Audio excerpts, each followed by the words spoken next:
ప్రతిష్టాత్మకంగా గ్రూప్ 1 ఎగ్జామినేషన్ను మన తెలంగాణ వచ్చిన తర్వాత మొట్టమొదటిసారి పరీక్షలు పకడ్బందీగా నిర్వహించిన తర్వాత కూడా ఇలాంటి ఆరోపణలు రావడం చాలా దురదృష్టకరం.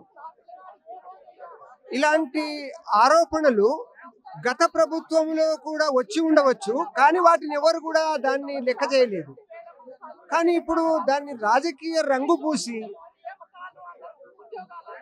యువకుల యొక్క భవిష్యత్తును అసలు అంధకారంలోకి నెట్టుతున్నారు. వాళ్ళు ఎంతో కష్టపడి సంపాదించుకున్నటువంటి ఉద్యోగాలకు మళ్ళీ తెలంగాణ అనేది ఉద్యోగాలు, నీళ్లు, నియామకాలు అనేటువంటి నినాదంతో వచ్చినటువంటి తెలంగాణను ఈ మాదిరిగా దీన్ని చిలువలు పలువలుగా చేసి నీలాపనిందలు వేసి ఆ తర్వాత దాన్ని అవమానపరిచి గ్రూప్ 1 అనేది ఒక ప్రతిష్టాత్మకమైన గొప్ప ఆఫీసర్ ఉద్యోగం.